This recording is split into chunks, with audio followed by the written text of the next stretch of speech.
स्वस्ति श्री गणेभ्यो नमः श्री गुरुभ्यो नमः ऐं सरस्वत्यै नमः ओम नमो भगवते रुद्राय। आप समस्त शिव साधकों को प्रणाम। मैं पंडित गिरीशानंद शास्त्री प्रेम भरी आप सभी को ओम नमो भगवते रुद्राय। आप सभी को सर्व विदित है कि 7 सितंबर सन 2025 से लेकर 21 सितंबर सन 2025 तक श्राद्ध पक्ष रहेगा, पितृपक्ष रहेगा। पितृपक्ष में क्या करना चाहिए क्या नहीं करना चाहिए आप सभी जानते हैं, लेकिन मेरी माताओं के लिए विशेष यह वीडियो है कि मेरी माताओं को श्राद्ध पक्ष में क्या क्या विशेष करना चाहिए और क्या नहीं करना चाहिए। और जो भी मेरी माता इस वीडियो को सुनेंगी और यदि ये वीडियो अच्छी लगेंगी तो आगे इस वीडियो को जरूर शेयर कीजिएगा अपने इष्ट मित्रों तक। तो मेरी माताओं को श्राद्ध पक्ष में इन 9 बातों पर विशेष ध्यान देना चाहिए और जो कुछ कहूंगा शास्त्र सिद्धांतों से कहूंगा।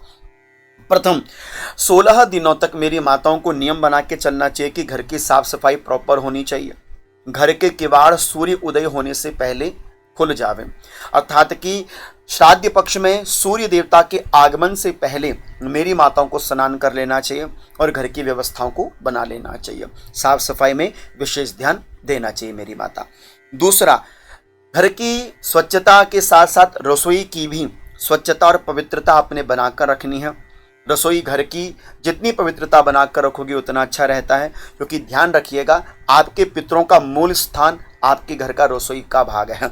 इसलिए घर की रसोई में गंदगी फैला कर रखना, जूठे बर्तन बनाकर रखना है ना, चारों ओर से गंदगी फैली पड़ी है, ऐसे में पितरों का आगमन उस द्वार पर उस घर पर नहीं हो पाता।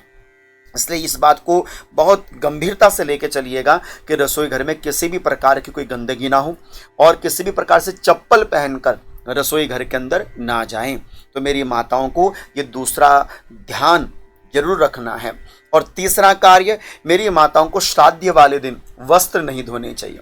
किसी प्रकार से कोई मशीनरी चीज़ों का प्रयोग नहीं करना चाहिए, जैसे कपड़ा सिलना बुनना या श्राद्ध वाले दिन वस्त्र धोना नहीं करना चाहिए। अच्छा, कब तक नहीं करना चाहिए? पहला नियम तो है कि ना ही करें तो बढ़िया है। यदि करने की आवश्यकता पड़े तो जब आपके घर में श्राद्ध है तो श्राद्ध वाले दिन जब तक घर में पंडित जी आकर तर्पण अथवा श्राद्ध ना हो जाए तब तक मैं नियम कहूँगा कि आप अपने घर में वस्त्र धोना मशीन इत्यादि चलाना थोड़ी देर के लिए बंद करके रखिएगा। तीसरा कार्य शास्त्र कहता है। चौथा कार्य, मेरी माताओं को भी पितरों की मुक्ति के लिए, अपने पितरों की सदगति के लिए 2 जगह जलार्पण करना चाहिए। कहाँ कहाँ? एक तो पीपल के पेड़ में, दूसरा महादेव के ऊपर। यो अश्वत्थम अर्चयेद विष्णु मुदकेन समन्ततः कुलानाम युतम तेन तारितम शान संशय। पीपल के पेड़ में जल चढ़ाने से पितृ तृप्त होते हैं और शिवलिंग पर जलार्पण करने से महादेव की कृपा से आपके पितरों को सदगति मिलती है। और मेरी माताएं यदि यह जिम्मेदारी उठा लें तो अवश्य में आपके पितरों का कल्याण और स्वतः में आपके पितरों का आशीर्वाद आपको प्राप्त होता है। 5वां कार्य आपने क्या करना चाहिए? 5वां कार्य, यदि कोई माता गर्भवती है, गर्भवती माता को श्राद्ध का अन्य ग्रहण नहीं करना चाहिए। शास्त्र कहता है, क्या कहता है कि वपनम मैथुनम तीर्थ वर्जयित गर्भणी पतिम श्राद्धम च सप्तमानमा सा ऊर्ध्वम च अन्यत्र वेदवित। शास्त्रकार यहाँ पर कहते हैं कि गर्भिणी स्त्री को अथवा जो गर्भिणी स्त्री का पति है उन दोनों को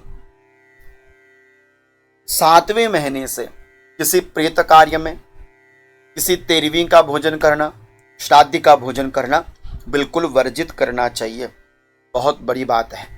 7वें महीने से तो बिल्कुल, मेरी माताओं को 6वें महीने से ही नियम धारण कर लेना चाहिए और 6वें महीने से इधर उधर का भोजन तो बंद ही कर देना चाहिए। खासतौर पर प्रेत भोजन तो कदाचित भी नहीं करना चाहिए।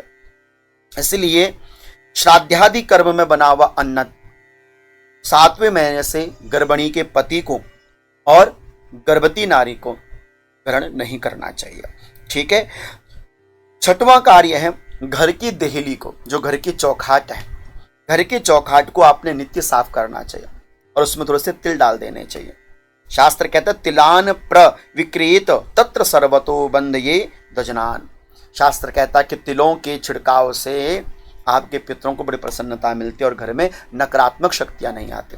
इसलिए घर की चौखाट में नरसिंह भगवान का वास होता है, इसलिए चौखाट को 16 दिनों तक अच्छी तरह से धोइए, साफ कीजिए और उसमें थोड़ा सा जौ तिल इत्यादि पुष्प इत्यादि छिड़क देने चाहिए। तो ये कार्य आपने करना चाहिए। छठवां। सातवां कार्य करना चाहिए गौग्रास। मेरी माताओं को एक नियम बनाना है कि मुझे नित्य अपने पितरों के निमित्त गौग्रास जरूर देना चाहिए। और आठवां कार्य जो विशेष है कि मासिक धर्म होने पर, यदि कोई माता मासिक धर्म में आ जाए, रजो धर्म में आ जाए, तो घर में यदि श्राद्धादि कर्म हो या पवित्र कोई कार्य हो रहा हो तो उस कार्य में आपने स्पर्श इत्यादि नहीं करना चाहिए। देवे कर्मणि पित्रे च पंचमे अहनि शुद्ध्यति। मेरी माताओं को ध्यान रखना है 4 दिन तक किसी भी प्रकार से कोई भी पूजन पाठन श्राद्धादि कर्म वाली वस्तुओं को स्पर्श नहीं करना है।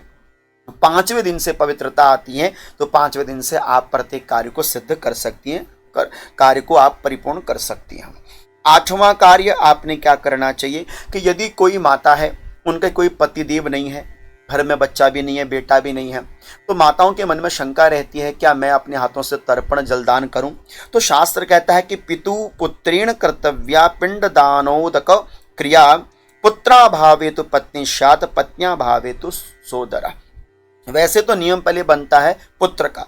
पुत्र के ना होने पर परिवार में कोई भाई बांधव है तो वो करे, यदि कोई करने वाला नहीं तो स्त्री को स्वयं यह जिम्मेदारी उठानी चाहिए और अपने पति के निमित्त तर्पण इत्यादि कार्य, अपने पितरों के निमित्त तर्पण इत्यादि कार्य कर लेना चाहिए निसंकोच वशात, शास्त्र यहाँ पर कहता है।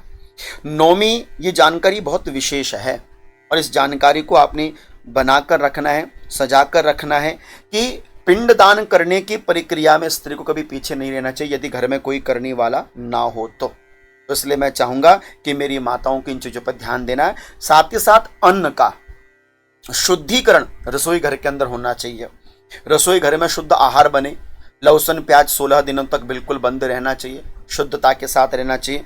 श्राद्ध में राजमांस, मसूर, अरहर, गाजर, कुम्हड़ा, गोल वाली लौकी, बैंगन, शलजम, हींग, लहसुन प्याज, काला नमक, काला जीरा, सिंघाड़ा, जामुन, पिपलीम, सुपारी, कुलथी, कैथ, महुआ, अलसी, पीली सरसों, चना, इन वस्तुओं का श्राद्ध में परहेज करना चाहिए।